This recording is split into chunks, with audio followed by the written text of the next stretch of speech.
Our moderator this evening is a man who is well known to most of you, either by correspondence or by reading his articles in various magazines and in his own publications.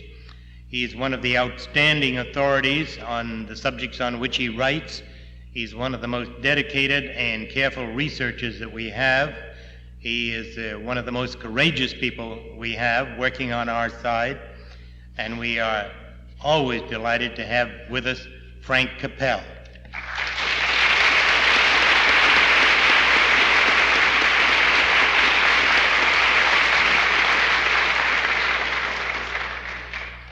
Thank you, ladies and gentlemen. My purpose in being here this evening is to introduce our principal speaker. I had the pleasure of first meeting Otto Otepka over 10 years ago, early in the Kennedy administration. At that time, I was going to Washington 1 or 2 days a week, picking up information from patriotic sources within our government, people who knew what was going on, who deplored it, but couldn't do anything about it, but were willing to help people who were willing to do something about it. And I heard about what was going on in the State Department, in the Office of Security, how a conspiracy was underway reaching into the White House, the Department of Justice, the State Department, for the purpose of trying to remove Otto Otepka from his position as head of the Office of Security in the State Department. Now, there was much more to this than meets the eye, as he will undoubtedly explain to you. He was to be an example. This is why they went to such tremendous effort and utilized every resource in order to crush a man who stood for proper security standards, as a warning to other security officers that you go along with the administration or you go out. But Otto decided that this was not the way it was going to be. He was going to fight them. He hadn't done anything wrong. I met him, I talked with him, I talked with other people, friends of mine in different government departments, and this past month I have celebrated my 34th year fighting communism in both official and unofficial positions, so I had many, many contacts in the military and the intelligence police field. And everybody was absolutely convinced that this was a serious conspiracy which could affect the future security standards of our country.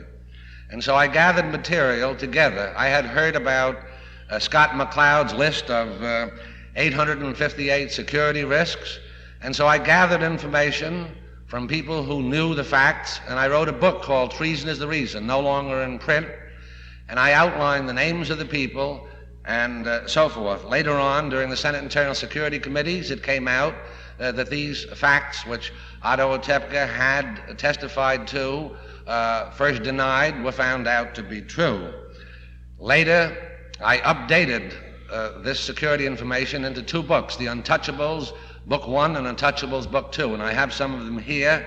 The first book has over 200 security risks in it, and the second one, particularly those in the Nixon administration and the insiders.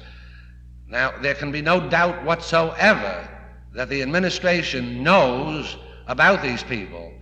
For 102 weeks, I have every week given the name of a security risk in the State Department, and not one single person has denied the facts in the review of the news. Nobody from the State Department, not one of the individuals, nor anyone else. So they are absolutely unchallenged. Now, as a result of Otto Otepka's fight, he went through more suffering, not only financial but mental. All of his friends who were loyal to him were also persecuted, moved out of the department. Things happened to him, as he will undoubtedly explain, which could make the Watergate case, if it was all brought out into the open, insignificant because of the important people involved. And more than that, where one deals with politics, this dealt with the security of our country. Now, through the 9 or 10 years that he was fighting, and it's not all over yet, he still has a suit against the New York Times. He is still fighting even now. But all through the years, he had a family who also suffered with him. He was attacked in the papers. Lies were said about him, that he stole documents. This was all absolutely untrue. And he has a wonderful, loyal wife who stood by him through the years, and I would like her to stand up and everybody recognize her, Mrs. Edith Otepka.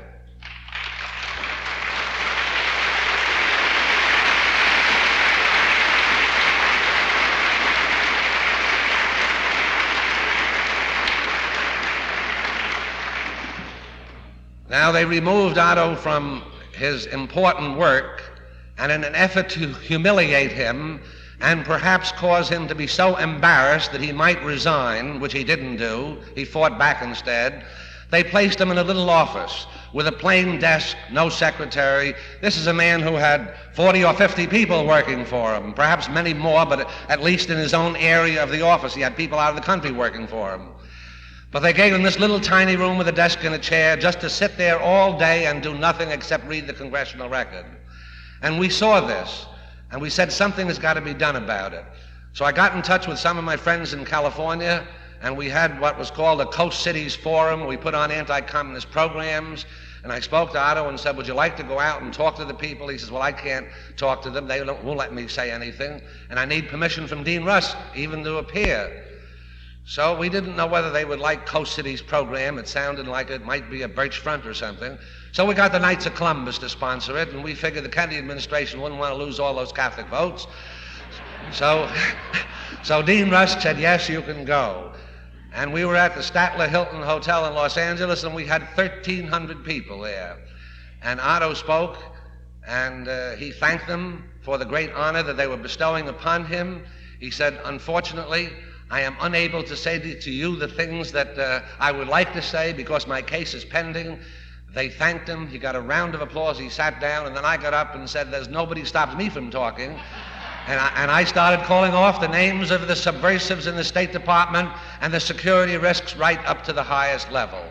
And we had newspaper reporters there. We had television cameras there, and they weren't too interested really in the truth. So at any event, he got his plaque, and it went back to the office where all of these characters going by could see he was given an award for Americanism. It was the only thing in his office besides the chair and the desk. But his friends were persecuted, his family suffered. He did this for our country. He did not have to do it. Let me assure you, they offered him all kinds of other jobs. Send him to the War College, a wonderful honor. Put him into foreign service, give him any type of an assignment except security, because there he was going to adhere to good American standards, and that they did not want, as he will explain to you. And so, ladies and gentlemen, through the years we have been friends, we've been very close. He has gotten to meet many of the anti-communist leaders around the country whom he had heard of but had never had the opportunity to meet. He is now retired, he is free, he is speaking out. And ladies and gentlemen, it's my honor to present to you Mr. Otto Otepka.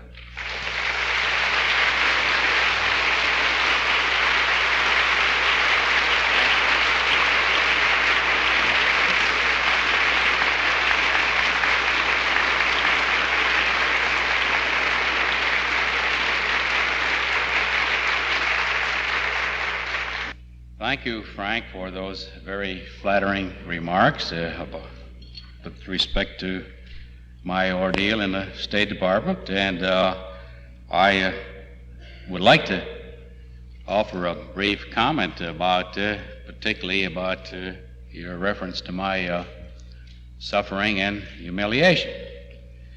It reminds me of the story or an experience that many parents have gone through who've raised particularly young boys. And in this particular situation, this young man came home after having been in a session of fisticuffs with a town bully. And the doting and overly protective mother was just greatly concerned, and because the boy appeared at home with a black eye, and his clothing was disheveled and torn, and he had scratches on his face. And she told him that she never wanted him to do things like that again. You just can't fight with bullies. Well, the father very calmly appraised the situation and said, "Son," he said, "tell me, what did the other guy look like?" "Well," said Dad, "he had 2 black eyes, a broken jaw, and a cracked skull." And I like to feel that in my altercations with my adversaries that I cracked an awful lot of skulls, and a lot more will be cracked.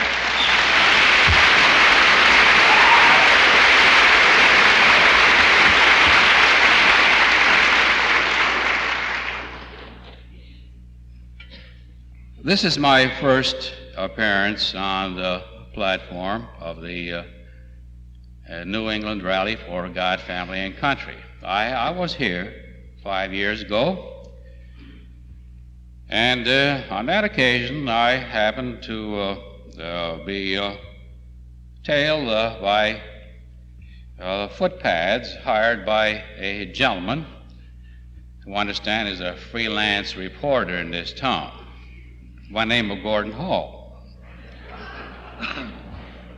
who's a self-proclaimed expert on subversive activities, and who's published many so-called evaluations as what constitutes subversive activities, but never predicated on anything objective, but biased and prejudiced, strictly to serve the special interests that are paying his salary.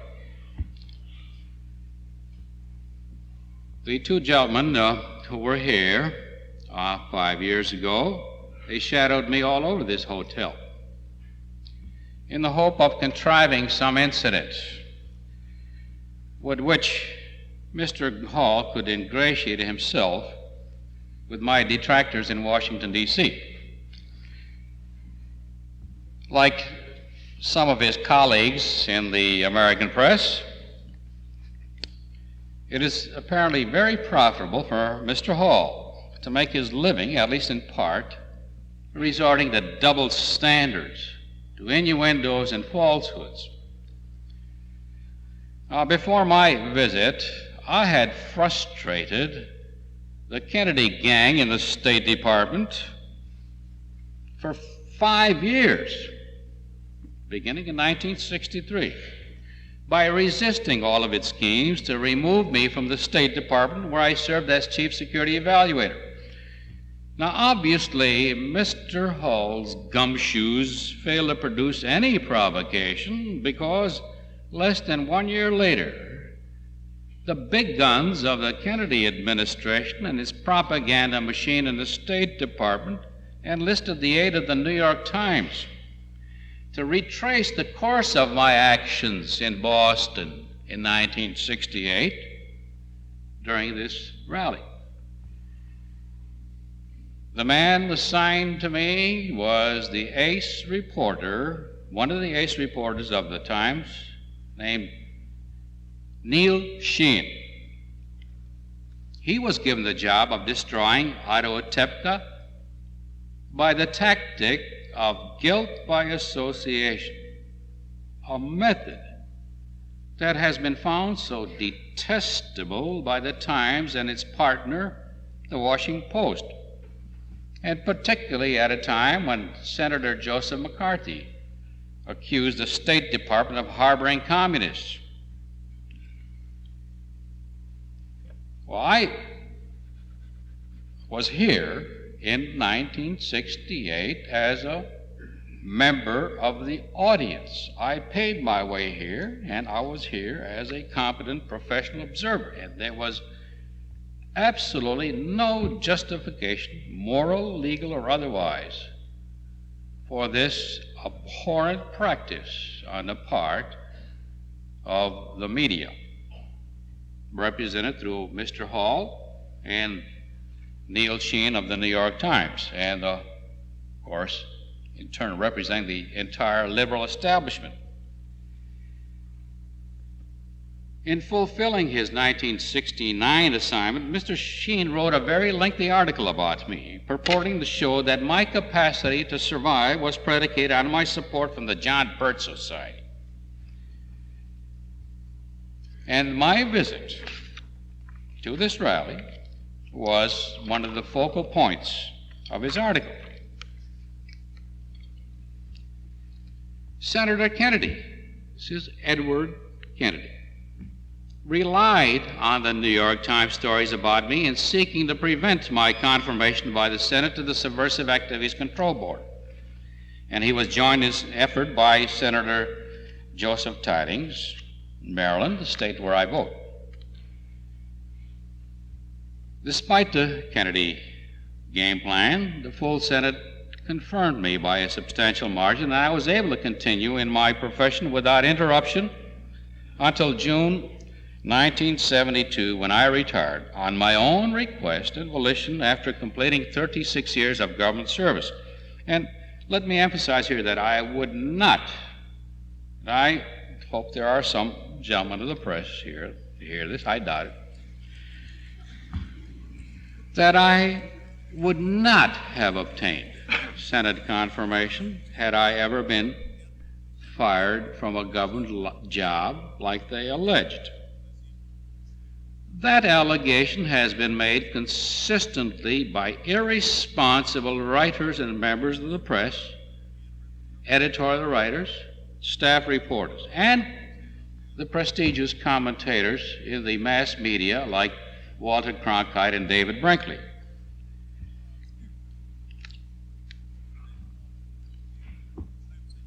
The false representation which they're trying to make about me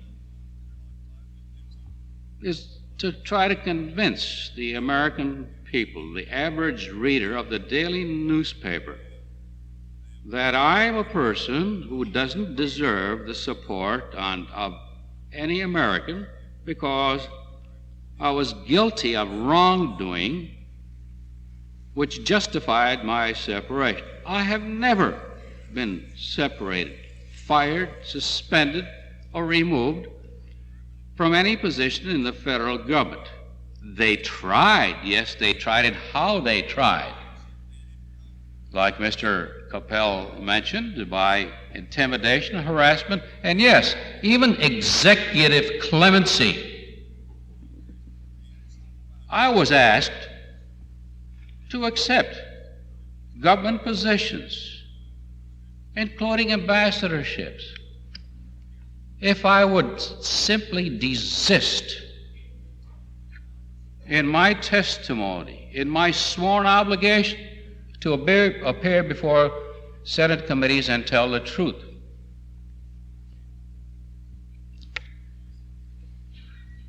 Well, I want to say, ladies and gentlemen, that these tactics were not accepted by the legislative branch of the government, irrespective of some of the problems that we have with individual members there, but by far and wide, they listened to facts, they considered facts, and they considered them just as carefully as you're hearing now in the Watergate mess, which I will get into.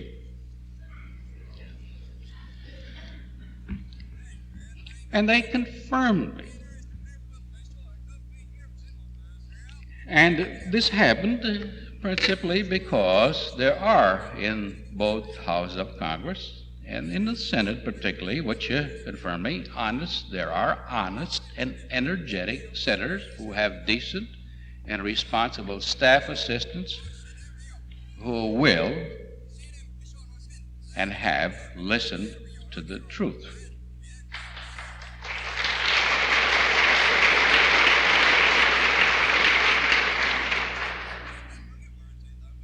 Frank Capell mentioned that I have a suit pending against the New York Times.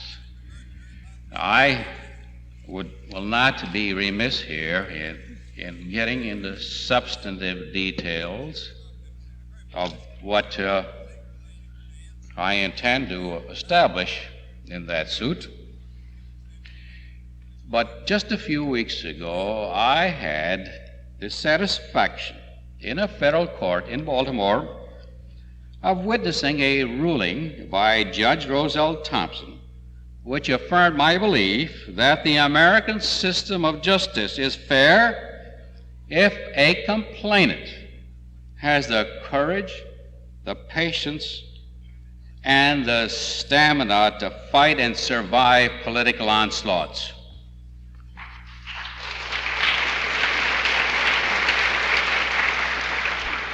This ruling came in my $4 million libel suit against the New York Times, and it ended over 2 years of pre-trial proceedings in that case.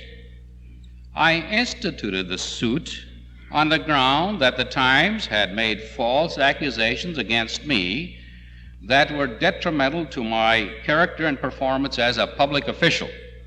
Judge Thompson observed in open court that the Times practiced double standards and that it engaged in gross contradictions in its news and editorial columns, in that it had made a national hero out of Daniel Ellsberg, who furnished the Times with 7,000 documents, classified documents from government records, which documents were unlawfully appropriated. While on previous occasions, the Times had consistently attacked me for providing 2 documents to a congressional committee. It's significant to me from a legal standpoint in my efforts to win this suit, and I'm going to win it,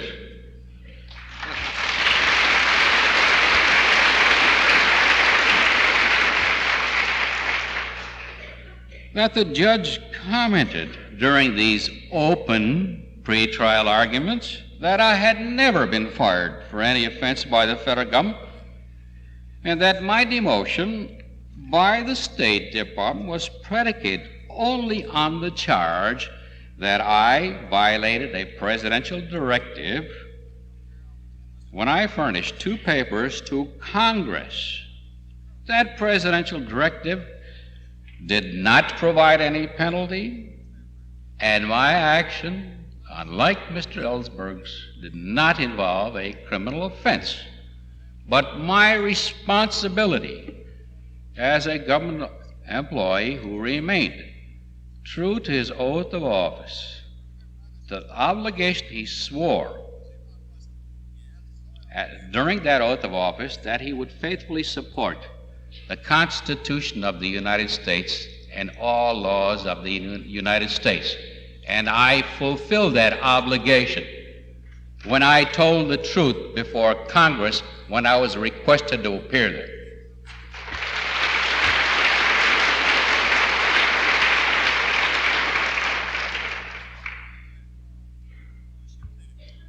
Accordingly, this federal judge, Judge Thompson, determined that I am entitled to prove before an impartial jury, again in open court, as to whether the Times acted with malice and reckless disregard of the truth by insisting in its editorial columns and news reports that I had been fired from the State Department for criminal conduct. I shall begin to present my evidence against the New York Times in court in Baltimore on November 5, thanks to this ruling by a fair and wise federal judge.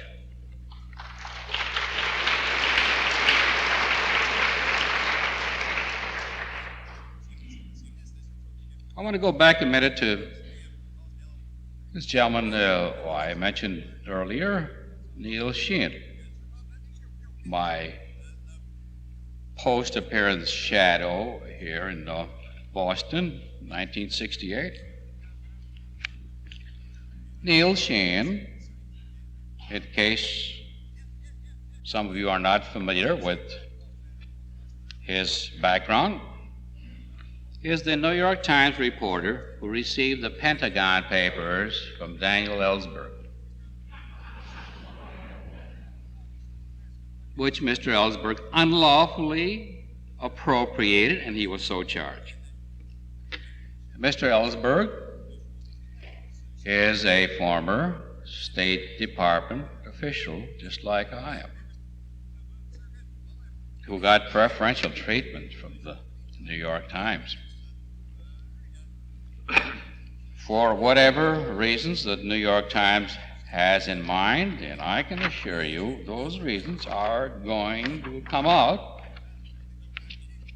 in the court.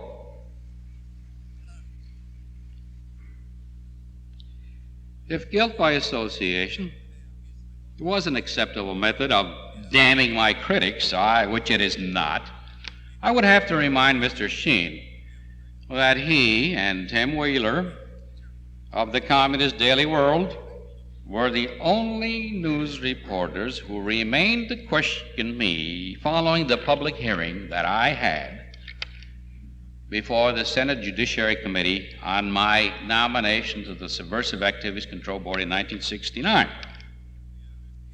The New York Times stories and the Daily World stories were virtually identical in using guilt by association in order to damage my reputation and impede my government career. Their double standards were entirely consistent with the official organ of the Communist Party of the United States. And I intend to continue my objective in exposing before platforms, which I'm appearing here today, the organized conspiracies within and outside the United States government against effective internal security programs, and I'm going to do it by fearless, frank, and open discussions. And I'm going to do this by exercising my freedom of speech and association. Exactly what I'm doing here today.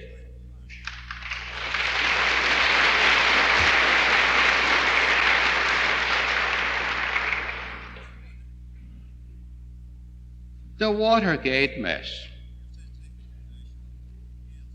which is something that I'm sorry, I just can't get away from it, but every member of the press that I had occasion to talk to here in Boston has had only one paramount question in mind to ask my judgment on it, about the cover-ups, where the fault lies, what I think of President Nixon's role in this, and the concentration, of course, is on the incumbent President of the United States, not on any of his predecessors. I'm going to get into that. But with respect to this business of cover-ups, I'd like to refer to several passages in the Bible, specifically to Luke 12, which fit into the context of my objectives and the tenets of my personal beliefs. In Luke 12, Jesus Christ warns his disciples of the hypocrisy of the Pharisees, a Jewish sect that became involved in controversies because its leaders interlocked politics and religion. Christ said, "There is nothing concealed that will not be disclosed, and nothing hidden that will not be made known. For what you have said in darkness will be said in the light, and what you have whispered in the inner chambers will be preached on the housetops." And Christ continued, "Do not be afraid of those who kill the body, and after that have nothing more that they can do. But I will show you whom you shall be afraid of. Be afraid of him after he has killed, who has the power to cast into hell. Are not 5 sparrows sold for 2 farthings? And yet not one of them is forgotten before God. Yes, the very hairs of your head are all numbered. Therefore, do not be afraid. You are of more value than many sparrows. And in the same passage, Christ concludes, and when they bring you before the synagogues and the magistrates and the authorities, do not be anxious how or wherewith you shall defend yourselves, or what you shall say, for the Holy Spirit will teach you in that very moment what you ought to say. The political hypocrites who were my principal detractors in Congress have suffered punishment for their evils. 2 months after his unsuccessful campaign against me, Senator Edward Kennedy and his top Washington assistants on his staff, all without their wives, attended a cozy picnic and a drinking party with a group of unmarried young ladies.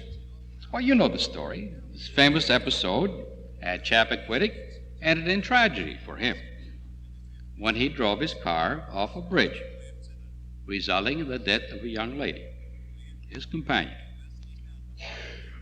His misadventure marked him as a man who panics in a crisis.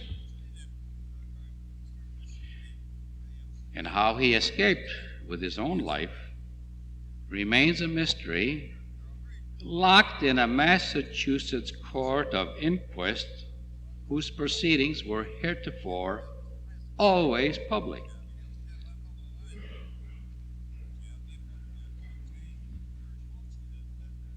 My other detractor, my senator from the state of Maryland, Joseph Tidings, who always hung on the Kennedy coattails, was defeated for re-election in 1970. The Kennedy family saw the beginning of a political dynasty when John F. Kennedy was elected president in 1960. And he appointed his 35-year-old brother, Robert, as Attorney General of the United States, a man with no significant legal experience in the practice of the law. He had a diploma, yes. But he chose a man who ignored the internal security laws of the United States for political purposes. He did this by selecting appointees to occupy key sensitive positions in the State Department and in other federal agencies. And in these situations, it was Bobby Kennedy, particularly in the State Department, where he, more than Dean Rusk, directed American security policy. One of Bobby Kennedy's first moves was to try to get me oriented to his practice of granting security clearance to prospective appointees in the State Department, like Walter Ostow and Harlan Cleveland, by asking me to waive the required background investigations on such persons. I want to emphasize for you the significance of that. Background investigations were compulsory on State Department employees growing out of the infiltration of the State Department especially during the happy little arrangement that we had with the Soviet Union during World War II.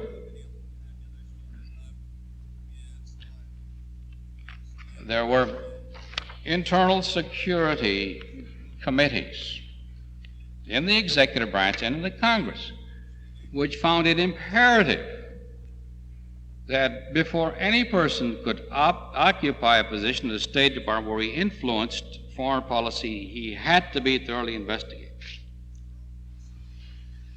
Well, what Bobby Kennedy was doing with his Pharisees in the State Department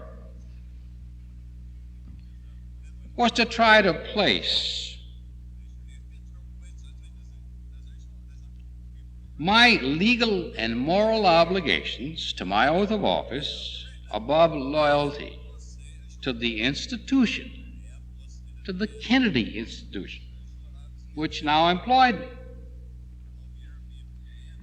And the Kennedy gang embarked on a top-level plan of operation to get rid of me that rivals in every aspect of chicanery and illegality the devices undertaken more recently by the Nixon administration in the Watergate affair.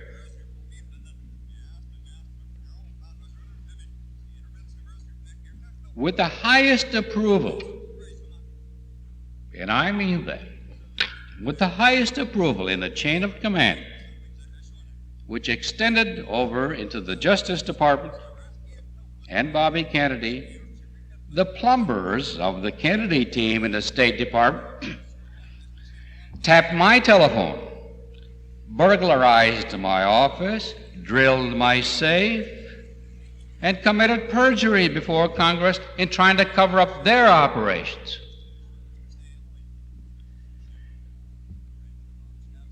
The implementers of such activities got caught in perjury because I provided the witnesses to Congress to establish that perjury had been committed. What was done is that the Kennedy team, which sometimes in the lexicons of my associates in the State Department is referred to as the Massachusetts Mafia,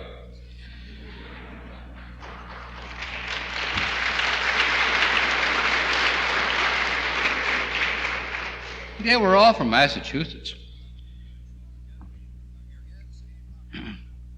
These persons appeared before Congress and under oath denied. They swore to God that they had not engaged in any illegal schemes against me, that they didn't tap my telephone, that they didn't rifle my safe.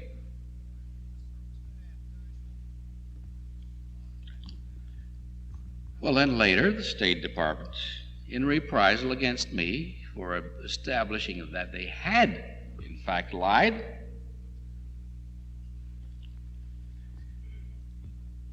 invoked a regulation against me, issued a presidential directive. I'm going to talk about presidential directives here. Invoked the presidential directive against me issued by President Harry Truman during his era on the grounds that I had violated some injunctions against national security by providing information for the United States Congress.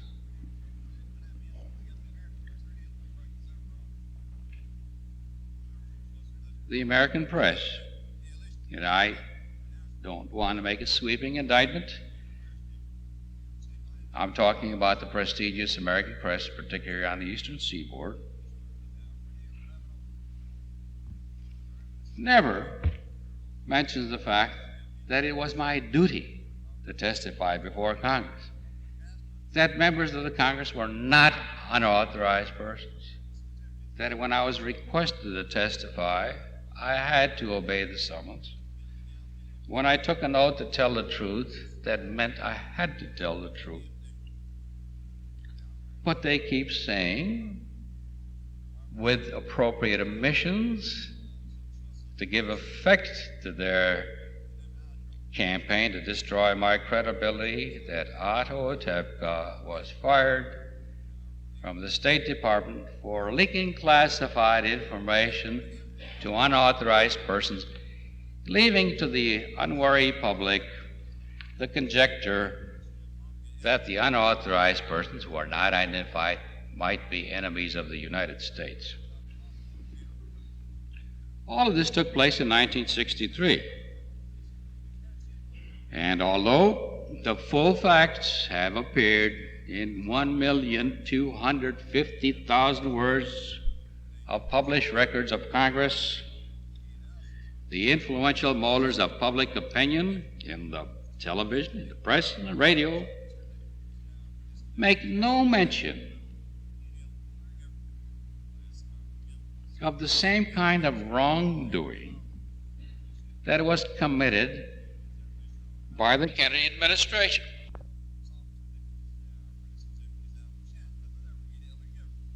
Stay here, which has been since yesterday. I've had at least 3 press conferences.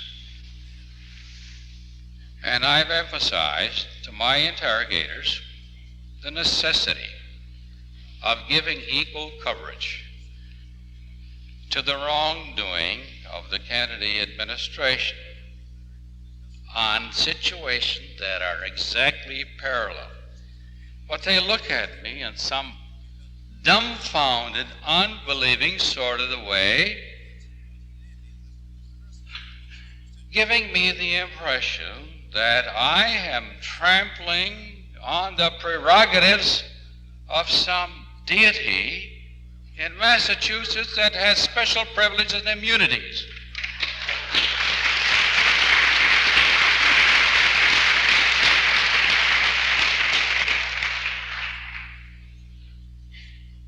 To illustrate, this is a recent incident, how intellectual dishonesty persists among political figures who occupied high posts in the Kennedy administration. Just a few weeks ago, former Secretary of State Dean Rusk told the Women's National Democratic Club in Washington that he could not recall any use of wiretaps on government personnel during his 8 years as Secretary of State under the Kennedy and Johnson administration. Well, that's fantastic. He was unwilling, he said, to use wiretaps on his colleagues. I didn't see any indignant editorials in the New York Times and in the Washington Post, which both won Pulitzer Prizes for exposing all kinds of scandals and lying by government officials, asserting that Mr. Rusk lied in making that statement. That, of course, would be out of character with these influential molders of public opinion. And it would detract, in their estimation, against the judgments made by many readers of their newspapers for the culpability of the Nixon administration in the Watergate affair.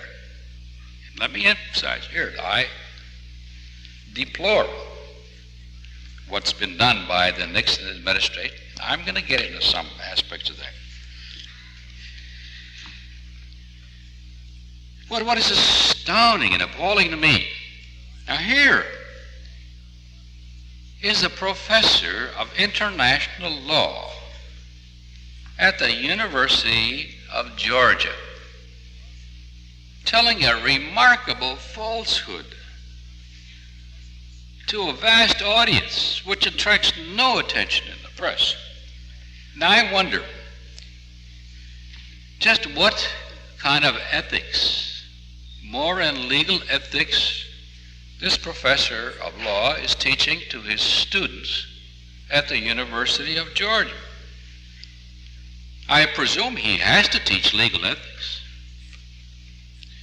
I just can't conceive that Mr. Rusk is suffering from an acute case of amnesia. Well, here are the facts. In October 1963, Mr. Rusk personally received from the vice chairman of the Senate Internal Security Subcommittee and from its counsel, chief counsel, both Democrats, a written account of the wiretap operations conducted by Mr. Rusk's subordinates in the State Department: John Francis Riley, David Belisle, Elmer Dewey Hill, and Clarence Schneider. Riley and Belisle were my immediate superiors. The other two were the electronic technicians who did the actual wiretapping as instructed from the Justice Department by Bobby Kennedy. After being confronted with this solid written evidence given to him personally, handed to him by former Senator from Connecticut, Thomas Dodd, Mr. Rusk delayed his response to the Congress about the matter, so the whole situation then was put publicly on the floor of the United States Senate to remind Mr. Rusk that he defaulted in his obligation and that the committee had ample evidence on the wiretaps. Well, when that happened, then the State Department immediately issued press releases approved at the highest levels of the State Department, admitting that the State Department had wiretapped my telephone and the telephone of my associates. I just hope that the Board of Regents at the University of Georgia will soon be able to decide whether the law school there should retain a professor that either has a terribly poor memory or is just an outright liar.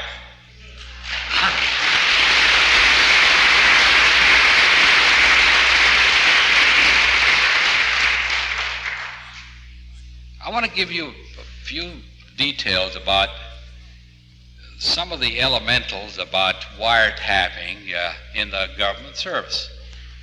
And I think my case is a good, not just wiretapping, but burglary too.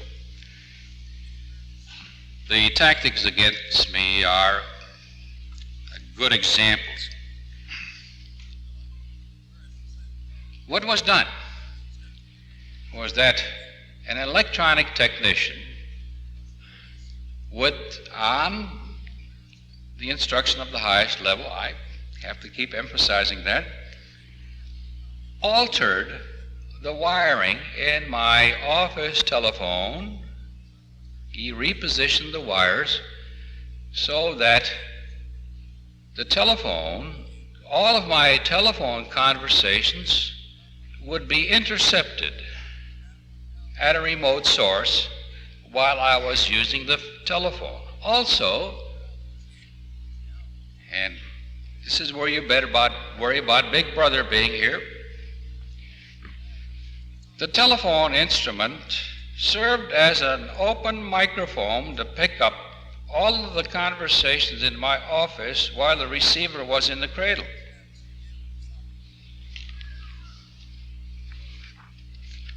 And to make sure that they had everything they needed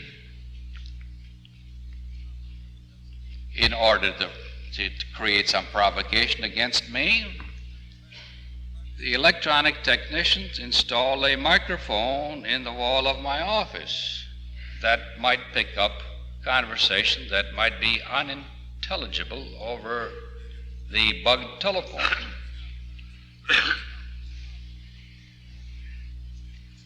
Mr. Riley, the chief of security in the State Department, planned and executed the drilling of my office safe. I'll tell you in a few minutes what they were after, what they found.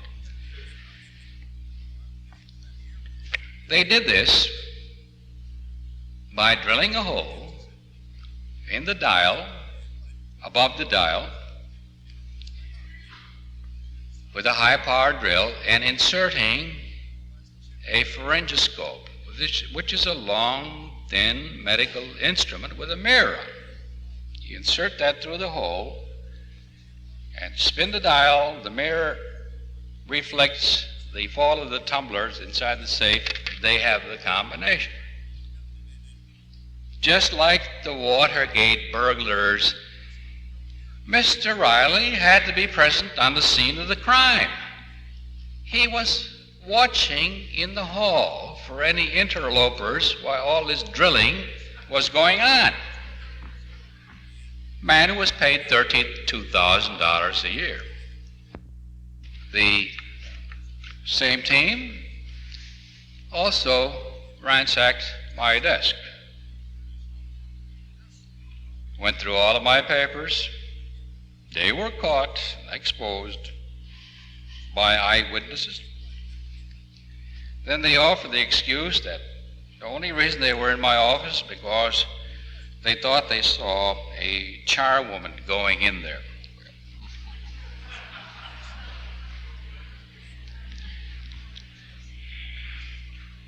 Well, ladies and gentlemen,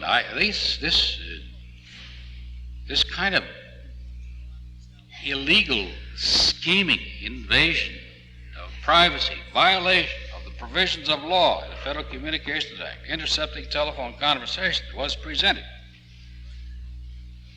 by the Attorney General, by the Senate Internal Security Subcommittee to the Attorney General, who, of course, was none other than Robert Kennedy.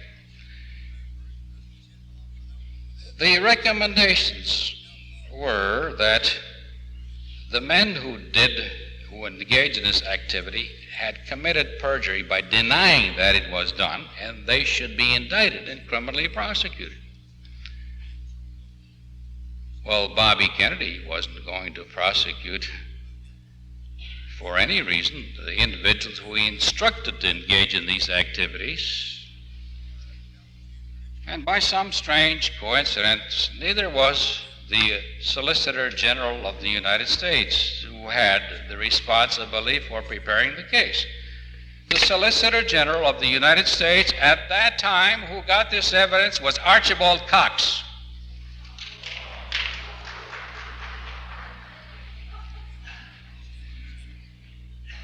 That is the man who was selected by Attorney General Richardson. I think that's his name. We had so many changes, I can't keep up with these fellows. He, as the special prosecutor who's going to do a zealous and impartial job on prosecuting the malefactors in the Nixon administration who tapped telephones. Well, why didn't that man show the same kind of zeal against the Kennedys?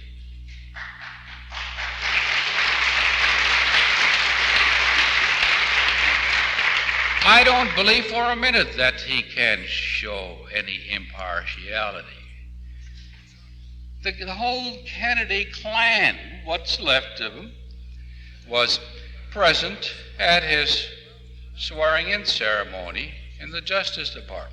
They welcomed the appointment right out of the Massachusetts Mafia, forgive me.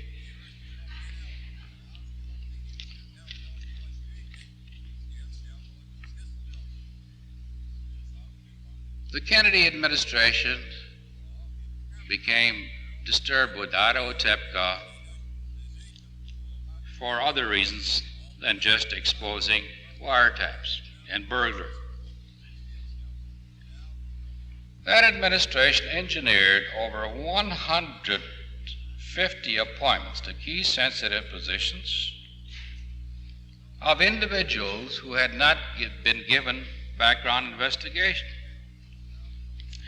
The Kennedy administration absolved Cuban expert William Whelan of any wrongdoing despite the fact that Whelan deliberately misrepresented convincing evidence received from the FBI and other government agencies that Fidel Castro was a communist. Whelan prepared official reports to the Secretary of State saying that Castro was not a communist and that he was an individual who represented a potential and valued ally to the United States.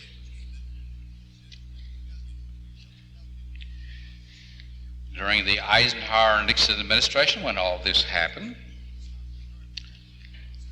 Whelan's line of deception was instrumental in State Department policy, which allowed Fidel Castro to obtain contraband from the United States in violation of its neutrality laws.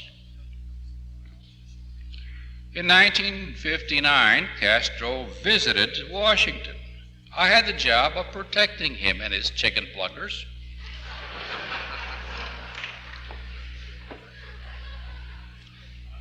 Where he met with Whelan at least 6 times,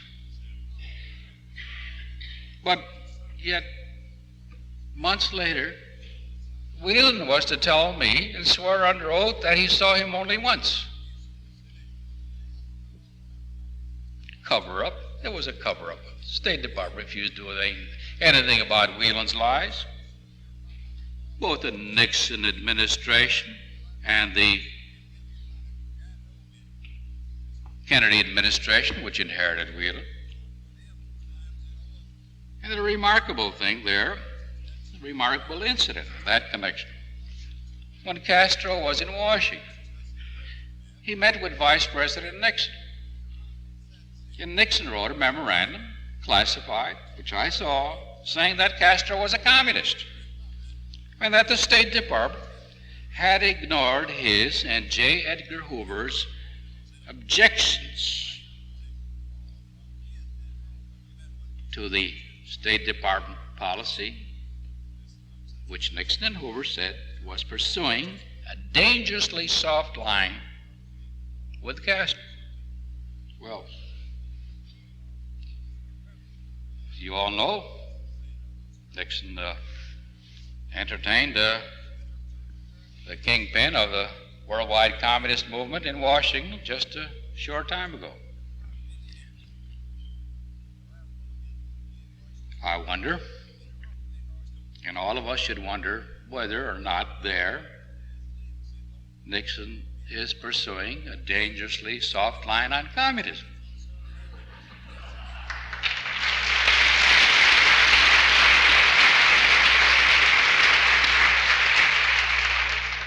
There was one more significant incident on the Whelan case. That's worth mentioning. While I was compiling my very comprehensive report on Whelan, and I was doing things that had not been done by other security officers who preceded me, is that I examined Mr. Whelan's daily work products in addition to having him investigated with respect to his background by the FBI. While I was doing this, I was called to the office of Rusk's Special Assistant for Latin American Affairs, Adolph Burley, who admonished me for my efforts, saying that Whelan was a personal friend of his and I had no business investigating such a valued friend. Well, I had significant leads, very timely on the occasion, that persons in the State Department at that time, this was in April 1959, had sabotaged the Bay of Pigs invasion. I had every authority, every right to find out whether Mr. Whelan was one of the complicitors. Yet all of the reports that I compiled on this were taken away from me by the Kennedy administration, by Bobby Kennedy. And the investigation and evaluation of Mr. Whelan was turned over, oh, here we go again, to another member of the Massachusetts Mafia, a man named Robert McCarthy, who promptly cleaned up Whelan in accordance with the wishes of his superiors. Stripped the file of all vital, materially derogatory information. I'd like to get into now with the critical situation that exists in the United States with respect to the status of our internal security, and give you some background on how politicians have emasculated our programs. I do not say this out of casual or careless convictions. Within the past few months, the House Internal Security Committee has introduced two pieces of legislation which will have the effect, if enacted by Congress, by putting an end, finally, and I hope for all time, of executive directives and executive orders that prescribe security investigations for government employees. Government security programs have been run on this basis since 1939. There has never been any comprehensive statutory enactment establishing uniform standards for all the agencies. One executive after another has resisted every attempt to pass this legislation. And I'm going to give you some pertinent examples of why the House Internal Security Committee desires this legislation. Before I do that, let me review quickly what's happened to our internal security since 1939, when the first executive orders were issued for investigation of government employees. President Roosevelt was the chief executive in 1939. In 1942, while I was serving as a government security investigation in New York City, I was one of the recipients of an order from the White House issued by President Roosevelt rescinding his previous order authorizing an investigation of communists in the United States. The premise for that was that we were common allies with the Soviet Union, and it would be embarrassing to investigate any domestic communist for the purpose of determining whether or not he had sympathy with the Soviets, investigating for the purpose of occupying a key sensitive job. We were asked to concentrate, stop asking questions of potential government employees about their possible leanings toward communism, about their affiliation with communist organizations. In 1947, President Truman issued an executive order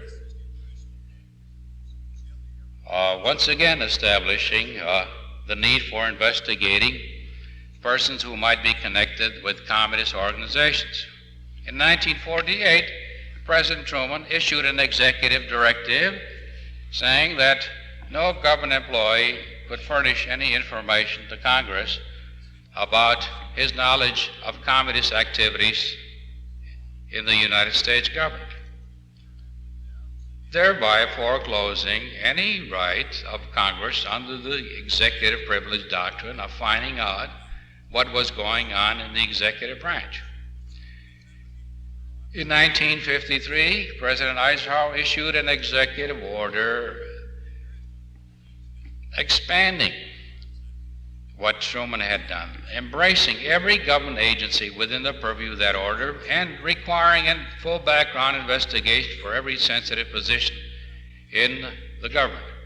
He also issued an executive order requiring background investigations of any American to be employed in an international agency before he could get clearance for that a position in the international agency. The test was his loyalty to the United States, his attachment to the principles of the Constitution. Well, in 1962, 1963, the Kennedy administration tried to get me to ignore the provisions of the executive order requiring a background investigation on a person to be employed in the State Department. In other words, what the executive can do, he can undo. Furthermore, the Kennedy administration drafted an executive order with the help of 10 individuals appointed expressly for the purpose, brought into the State Department without background investigations, to rewrite a previous Eisenhower order requiring the investigation of Americans to be employed in United Nations agencies.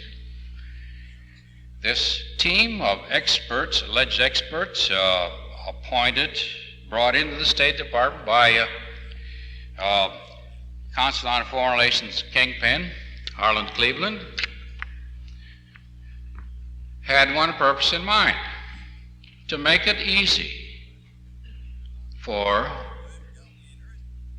Americans sympathetic with the cause of world government to work within the framework of international organizations to bring about a world government.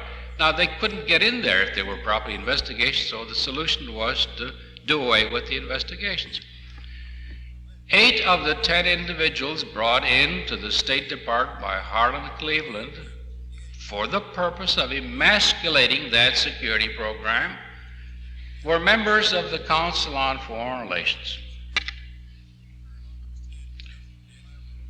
I wish I had time to talk about some of these secret conspiracies in the State Department, but I can assure you that it's going to be my practice to expose them, factually identify them, without any fear or favor, which I've done to some extent in the past year. I must, in this area, practice some restraint because there's an important element involving a certain individual who happens to be a principal in one of the principals in my lawsuit against the New York Times, so I find it rather difficult to go into substantive things there.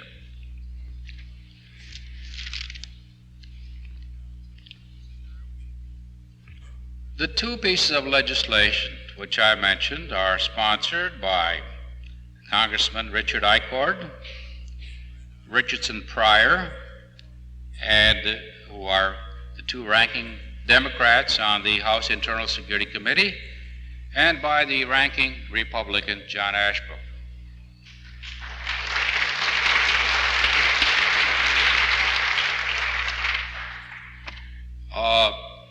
For public consumption, they've recited some critical deficiencies in the administration of personnel security programs under executive order. One of the cases that is very frequently mentioned is that of Charles Tuller.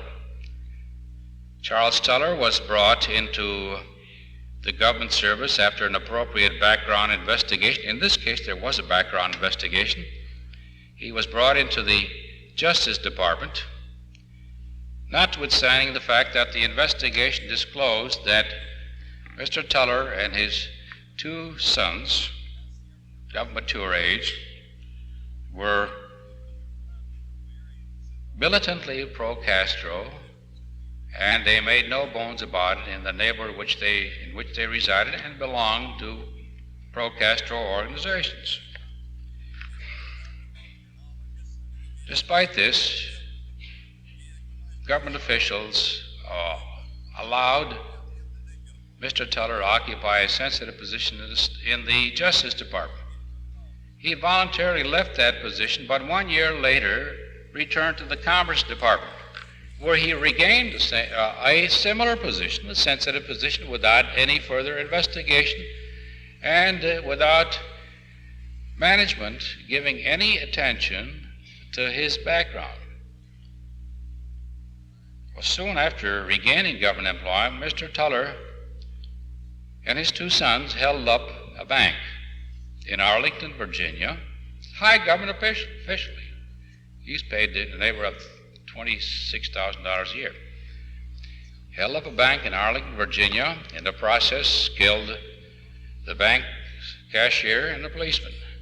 He fled to Houston, Texas, where he commandeered an aircraft, Eastern Airlines, killed one of the airline employees, and hijacked the plane to Cuba, where he is today, and where now the State Department is engaged in negotiating with Mr. Whelan's friend, Mr. Castro, for some concessions, accommodations that we can make to Castro so they can return this man to the United States for prosecution. I don't know whether we're going to give Castro wheat. I know he's had problems with his sugar crops. We've already given him agricultural machinery, and you can rest assured that this is, whatever exchange is made, this is going to be another situation where our government, motivated by William Rogers' State Department, is going to build up the economy of a communist state very close to our borders in this instance. Well, I want to mention another example which is not mentioned by these congressmen, involving a State Department employee of recent origin.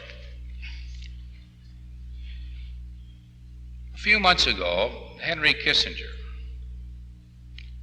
who draws on the State Department for the talent that he needs to appease and accommodate communism, had assigned to him from the State Department a Foreign Service officer by the name of Helmut Sonnenfeld. Mr. Sonnenfeld and Mr. Kissinger happen to have one thing in common. They're of the same national origin. I'm not casting any aspersion on any ethnic origin or any religious persuasions, but there's a remarkable situation here, which I'll give you some details of. Mr. Sonnenfeld is quite familiar to me. His security record is quite familiar to me by virtue of my capacity in the State Department.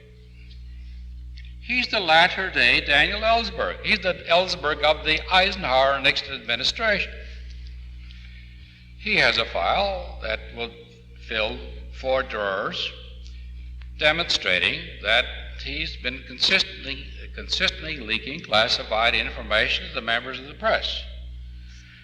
Yet the Eisenhower-Nixon administration, the Kennedy administration, has neglected to take any measures against this man for reasons that are quite apparent to me. I'll tell you what they are. Mr. Sonnenfeld, among other leaks, provided highly sensitive intelligence information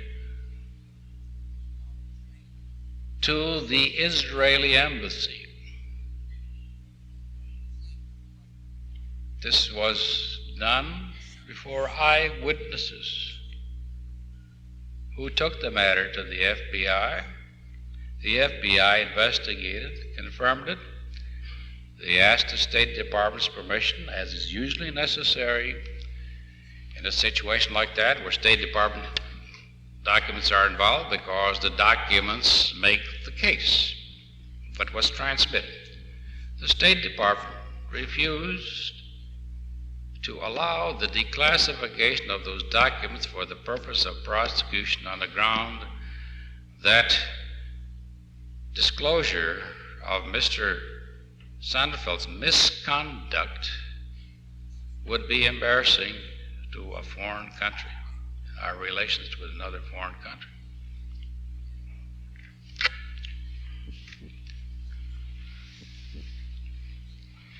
Mr. Kissinger persuaded Richard Nixon to nominate this Foreign Service officer.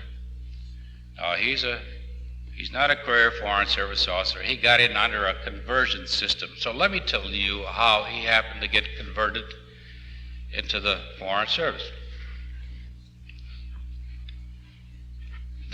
By the process that's followed in the State Department, where a member of the classified civil service might be eligible to become a career Foreign Service officer, which is under a different career system, the security file is made available to a panel of selected officers who go over to consider the man's fitness and suitability. In this case, the situation was extremely sensitive because he was going to be a Class 1 officer. In other words, perform vital duties, especially in connection with his assistance to Mr. Kissinger. There was a designated panel to review the file, but the panel did not get the file. This panel of objective officers who I know. Instead, the file was given to a person in the State Department who is a security risk, a person who I recommended be fired several years ago on security grounds because of his conduct in the Justice Department in connection with Judith Capell, who disclosed vital secrets to a Soviet espionage agent. This man was an individual in the State Department, in the Justice Department at the time, before he transferred to the State Department, who had the responsibility of determining what organizations should be designated to the Attorney General's list. He was rescued by the cabal in the State Department, which still exercises the same influence there today, and he was allowed to convert to the Foreign Service. He's been recommended by Mr. Kissinger now to be Undersecretary of the Treasury. So I wrote a letter to Senator Carl Curtis, the ranking Republican member of the Senate Finance Committee, and providing him with the details of this man's background. And it's my understanding that that man's confirmation by the Senate will not be given further consideration.